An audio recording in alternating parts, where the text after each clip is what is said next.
Bonjour et bienvenue dans Parlement Hebdo, l'émission qui revient sur les temps forts à l'Assemblée et au Sénat. Et pour commenter toute l'actualité de cette semaine, notre invité est aujourd'hui Robin Reda. Bonjour, vous êtes député LR de l'Essonne. Merci beaucoup d'avoir accepté notre invitation. Bonjour Robin Reda, vous êtes né à Savigny-sur-Orge dans l'Essonne. On va voir tout de suite vos papiers. Voilà, en 2014, les habitants de la commune voisine de Juvisy vous choisissent. Vous devenez à 22 ans le plus jeune maire de France. Vous faites basculer la ville à droite.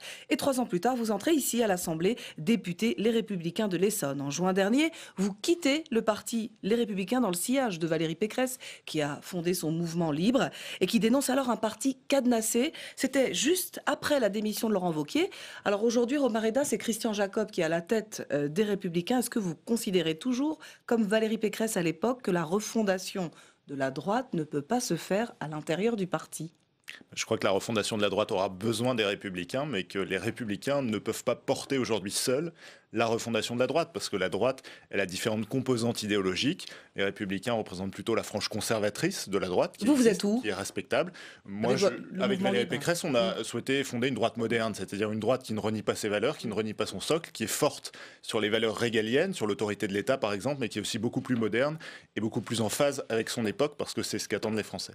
Robin Reda, on arrive ainsi à vous situer. On va dérouler avec vous l'actualité, l'audition et l'examen éclair du budget de la Sécu à l'Assemblée après les annonces du gouvernement pour l'hôpital.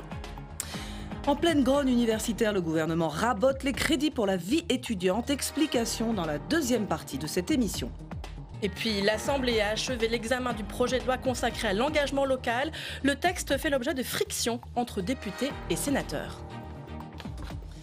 Et on commence par le sujet à la une de Parlement Hebdo, l'ordre du jour de l'Assemblée un peu modifié par les annonces d'urgence du gouvernement pour l'hôpital.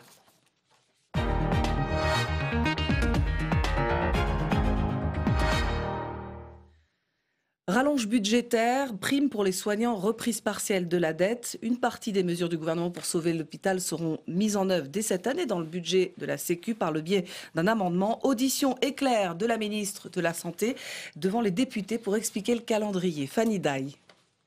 Le gouvernement a voulu faire vite. Quelques heures après les annonces pour l'hôpital, la ministre de la Santé est auditionnée à l'Assemblée. Une rallonge budgétaire de 1,5 milliard d'euros sur 3 ans, une reprise partielle de la dette hospitalière, mais aussi des primes pour le personnel. Voilà les principales mesures décidées. Elles seront intégrées d'emblée au budget de la sécurité sociale. C'est un effort conséquent et je vous l'annonce à présent. Un amendement sera bien déposé par le gouvernement en ce sens, en amont de votre discussion en commission, pour que cette nouvelle lecture puisse se faire en toute transparence et dans le cadre de débats aussi clairs que sincères.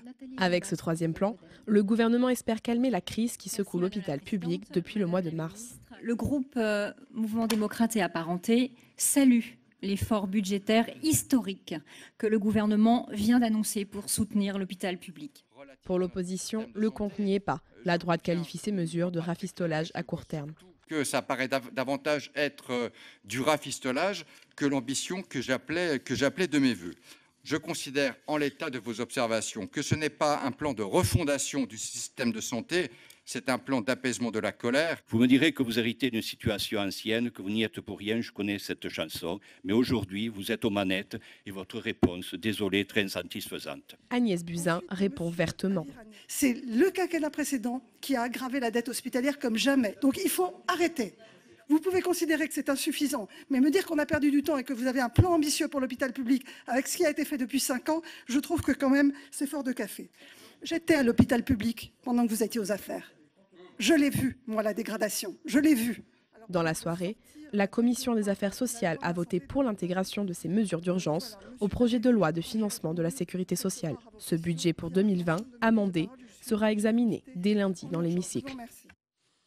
Voilà, séance en commission un peu agitée. Est-ce que sur la méthode Robin Reda, ça vous choque que le gouvernement passe un peu en force au Parlement en disant voilà, le budget de la sécurité sociale, il est un peu caduc, donc on va mettre les mesures directement dans ce budget. Est-ce que sur la méthode, c'est une bonne manière de faire, ce que fait le gouvernement, d'annoncer des mesures d'urgence et de modifier le calendrier des débats à l'Assemblée? Ce qui me frappe, c'est l'absence totale de vision quant à la politique de santé et en particulier sur la question de l'hôpital public. Il y a eu de l'improvisation dans tout ça ?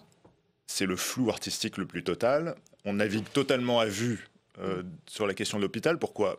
Ça fait 2 ans et demi que ce gouvernement est aux manettes. Ça fait 2 ans et demi que la ministre de la Santé, qui fort justement, en tant que professionnelle de la santé et ancienne hospitalière, s'alarme. On l'a entendu dans certains discours, et je la crois sincère sur la situation de l'hôpital public. Et ça fait 2 ans et demi que le gouvernement n'a pas bougé d'un iota. Oh, il y a eu quand même quelques annonces, les 750 millions. Alors d'abord, on a expliqué qu'on allait sauver, réformer l'hôpital public à moyens constants. Ensuite, on a expliqué qu'il y allait y avoir 750 millions d'euros mis sur la table. Et puis tout d'un coup, on sort 12 milliards à l'approche d'une journée sociale qui promet d'être effectivement agitée pour le gouvernement début décembre. Et à la suite d'un été noir, je le rappelle, notamment pour nos urgences. Que la rue paye, que la mobilisation et la rue, ça paye aujourd'hui ? Je crois d'abord qu'il ne faut pas réagir comme cela. Effectivement, le gouvernement est peut-être assez hâtif dans la manière de faire, mais ça fait surtout 2 ans et demi que la situation des soignants, que la situation de l'hôpital est critique. Et effectivement, elle est en grande partie héritée. Mais depuis 2 ans et demi, ça fait donc 2 budgets, plus un en ce moment en discussion, il y avait largement des possibilités pour le gouvernement de redresser la situation. Finalement, plusieurs gouvernements doivent porter la responsabilité de cette situation aujourd'hui. On a entendu l'échange avec Joëlle Avignoret. Moi, je m'amuse beaucoup. Elle critique le creusement de la dette, ce qui est vrai, des hôpitaux sous le quinquennat précédent. Je rappelle juste que le président de la République était ministre de l'économie à ce moment-là et que peut-être que la question notamment de la dette hospitalière aurait pu être prise en amont. On critique aussi la gouvernance, et ça, c'est plutôt la loi Bachelot. Donc tout le monde a sa responsabilité dans la situation de l'hôpital. Ça fait 15 ans, je pense, que notamment une forme de technocratie en santé a fait mourir l'hôpital public. Donc effectivement, il faut tout faire pour réinvestir sur l'hôpital public. Je pense qu'on va venir sur quelques mesures de fond, mais sur la forme, encore une fois, apprendre au milieu de la discussion du budget de la sécurité sociale, alors qu'il y a 3-4 semaines, on nous disait qu'il n'y aura pas d'augmentation de moyens pour l'hôpital. C'est de l'irrespect du Parlement ?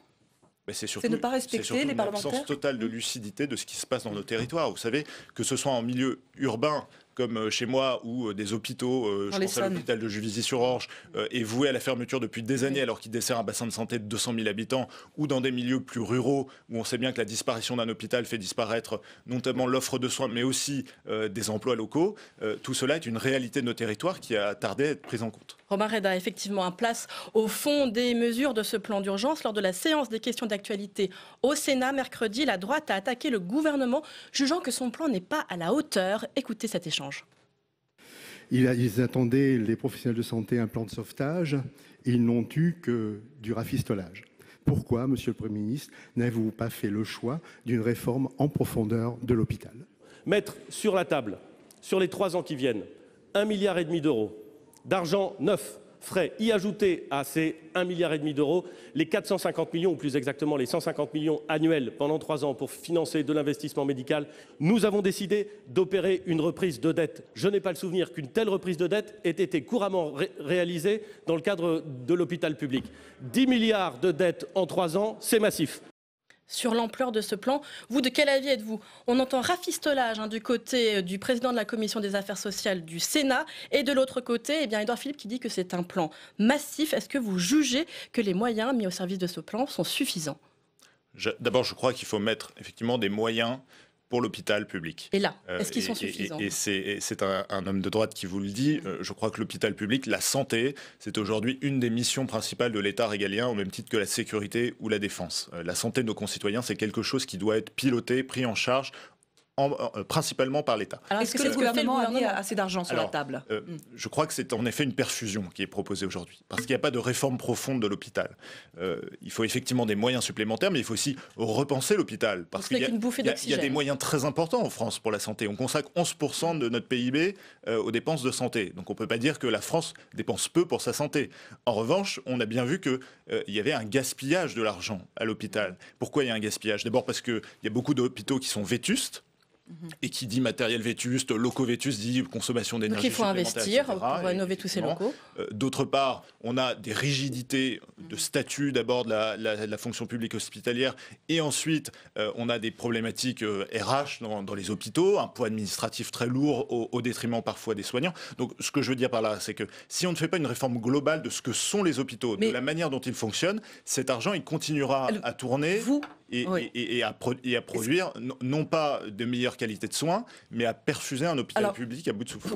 On est d'accord sur le constat. Est-ce que vous avez un contre-plan pour sauver l'hôpital public et quelle doit être pour vous la priorité pour sauver ce modèle français d'hôpital public ? La priorité, si vous deviez en citer une. Alors la priorité pour moi, c'est d'investir dans nos hôpitaux et surtout de ne pas laisser mourir, voire de réhabiliter des hôpitaux de proximité. Parce que qui dit hôpitaux de proximité dit que les grands hôpitaux, en particulier universitaires, peuvent être recentrés sur les soins de haute, les soins plus importants, qui demandent plus de technicité. Donc il faut une hiérarchie hospitalière, notamment pour la prise en charge des urgences, parce que d'ailleurs ce plan ne cite pas du tout la situation des urgences, alors que c'était le grand cas. Il y a eu un plan de 750 millions particulièrement consacré aux urgences. Oui, enfin on n'en a toujours pas vu la couleur. Donc ce que je veux dire par là, c'est qu'il faut une meilleure hiérarchie des hôpitaux de premier recours, de proximité, qui prennent en charge les petites urgences, et puis des grands hôpitaux qui prennent en charge les soins médicaux les plus techniques. Cette hiérarchie-là, elle permet aussi de savoir où mettre les soignants et de mieux gérer les ressources humaines de l'hôpital. Robin Reda, on va passer au deuxième thème de cette émission, les étudiants qui font les frais du budget.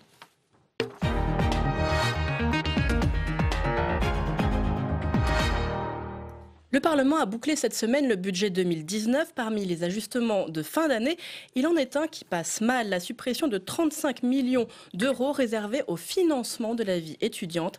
Explication Audrey Vuettaz. 15 jours après la tentative de suicide d'un jeune à Lyon, sur fond de précarité étudiante, le coup de rabot passe mal.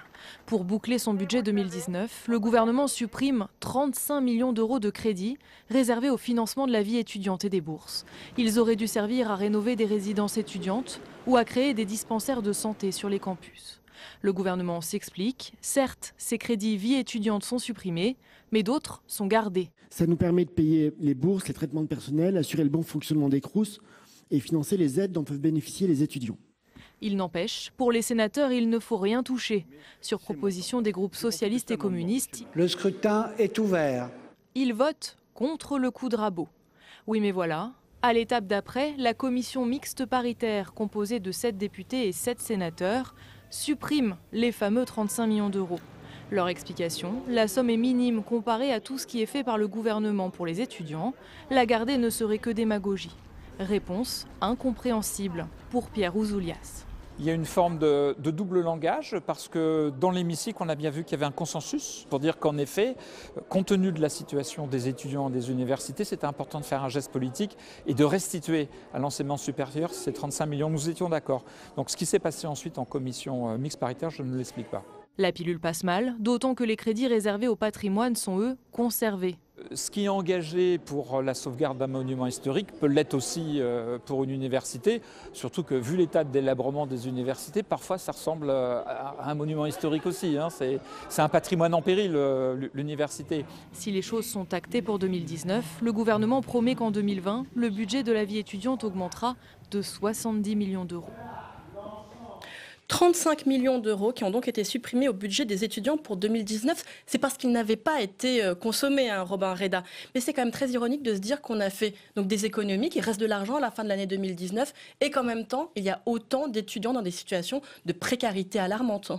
Un point sur la méthode déjà, parce qu'on parlait de l'hôpital à l'instant. Oui.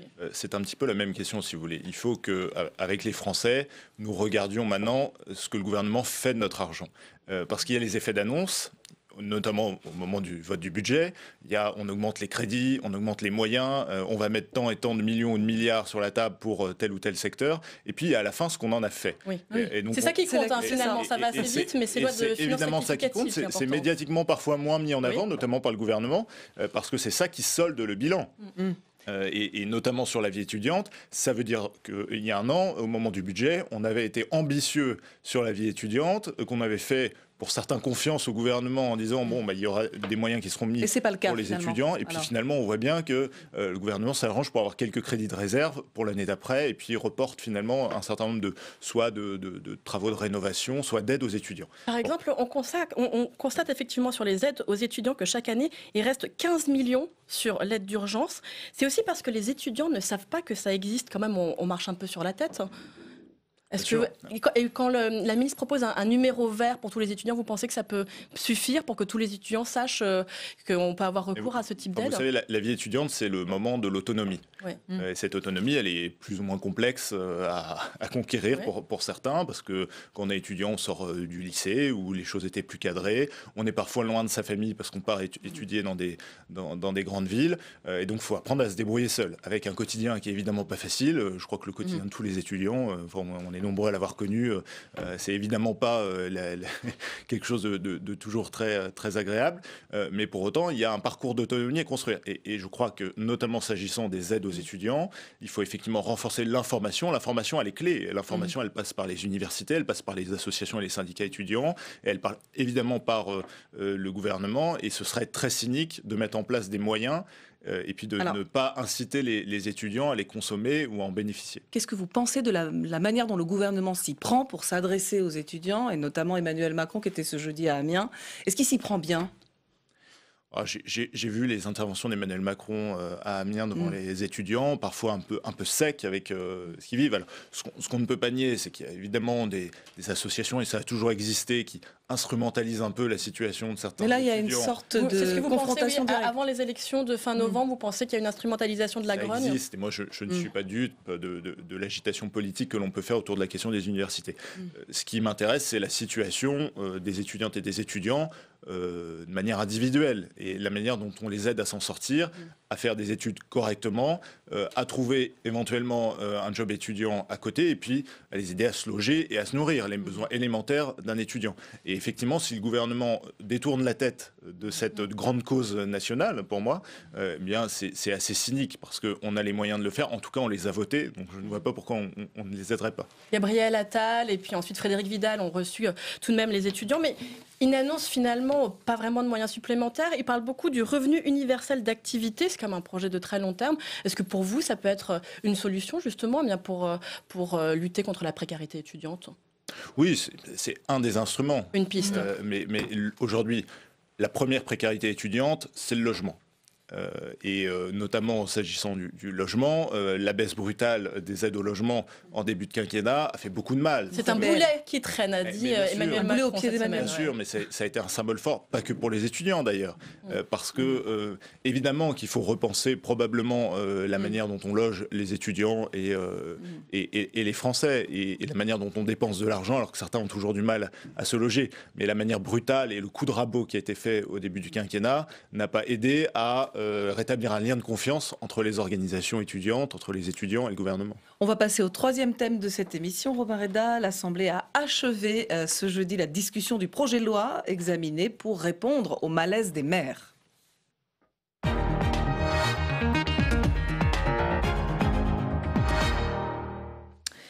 Les députés ont notamment voté un dispositif de compromis pour tenter de revaloriser les indemnités des maires de certaines petites communes. Écoutez les explications du ministre en séance, Sébastien Lecornu.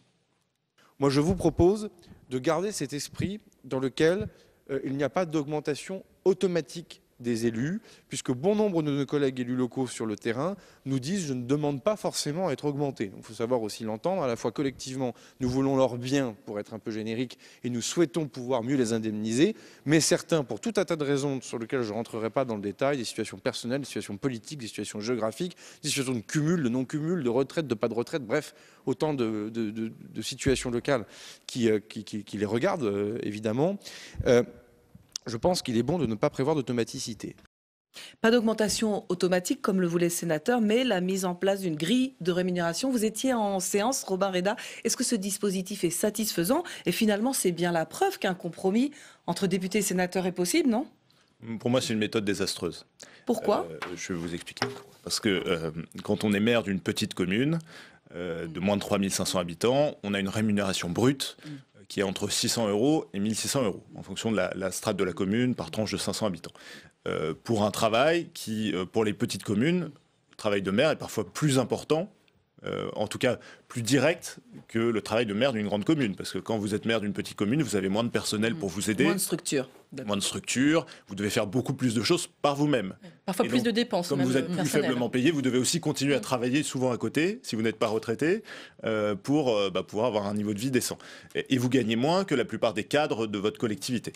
Donc il est une réalité, c'est que les maires de France, en particulier des petites communes, sont sous-payés par rapport à leurs heures de travail et à leurs responsabilités. Donc ce qui a été voté à l'Assemblée ne répond pas à ce problème. Ce qui a été voté est cynique, c'est que plutôt qu'effectivement d'avoir une grille qui augmente les indemnités des maires pour les communes les plus petites, de moins de 3500 habitants, là on laissera au vote des conseils municipaux la responsabilité d'augmenter l'indemnité du maire. Donc vous imaginez la responsabilité politique d'un maire qui certes, et je pense que ses habitants le savent, travaille beaucoup et est sous-payé, mais ne voudra pas prendre le risque d'avoir dans la presse quotidienne régionale le petit article qui lui expliquera qu'il s'est augmenté de 130%. J'ajoute que lorsque l'on fait une grille d'indemnité, c'est un plafond. Rien n'empêche au maire à qui on présente une grille d'indemnité maximale, de réduire. Moi, lorsque j'ai été élu maire, je vais vous dire, on avait réduit les indemnités des élus et du maire de 10%. J'étais élu d'une ville de 15 000 habitants.